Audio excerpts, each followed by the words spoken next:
Hello and welcome. Today we are going to be making cheese and bacon puffs. I find it a lot cheaper than going to the bakery and buying them. For what I can pay for one, which is nearly £3, I can make 6, or you can even make smaller individual ones. Let's get started. As you can see, I've cut the pastry into 6 squares. It is already pre-rolled, so you don't have to roll it yourself.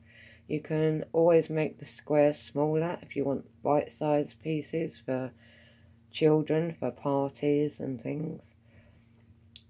Also, the reason for cutting some of the fat off the bacon is just so when your pastry is cooking, when it's finished, the bottom of the pastry isn't soggy, because I've had that problem in the past and I have learnt now to cut as much fat off as possible. Some left remaining is absolutely fine, but then it does ensure that your pastry is not soggy at the end of cooking.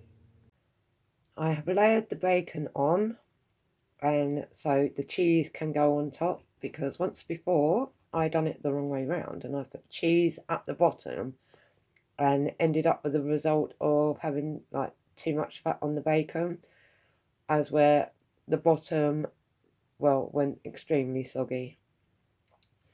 So this is why I put the bacon first and then the cheese on top. And here I've already grated my cheese with my handy little gadget that I love, and just sprinkle it on the top. You don't need too much really, it all depends on how much you like cheese really. Just do it as you please. I'm having to use my hand to record this, which is why I'm only doing it with one hand, because my tripod broke. Not that it was any good anyway. But once this has been done and the cheese is all put on top, you just go around the edges with some beaten egg, because it makes these bits around here go crispier, because you don't want them soggy.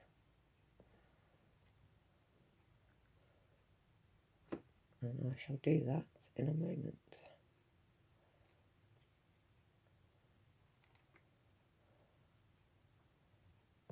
Right, and that's the cheese put on.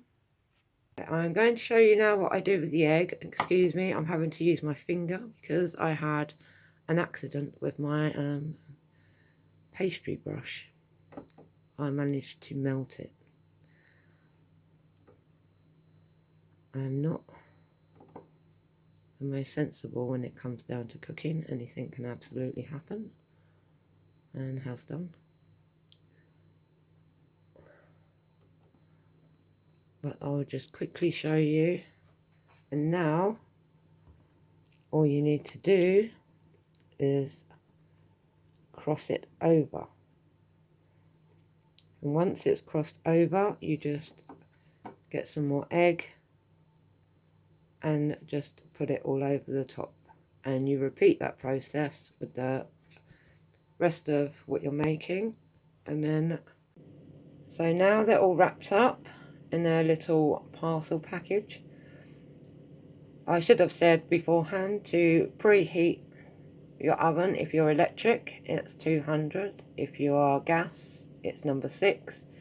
And if you have a fan oven, it's 180.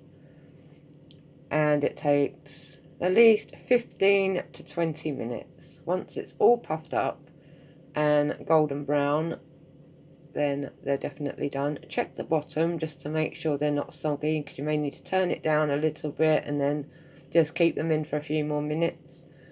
But after that, it should be good to eat. Right, after 25 minutes, they're all nice and cooked.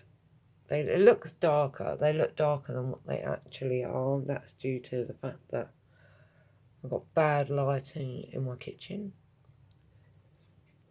But they are cooked. And you can put anything you want in them. You can do chicken slices. You can, if you don't like bacon, You can even do sausage rolls. You can put vegetables in if you're like vegan or something, or vegetarian. I wouldn't say vegan because obviously puff pastry has fat in it, so that's what makes it puff. But anyway, thank you for watching, and I hope you'll try to make some yourselves.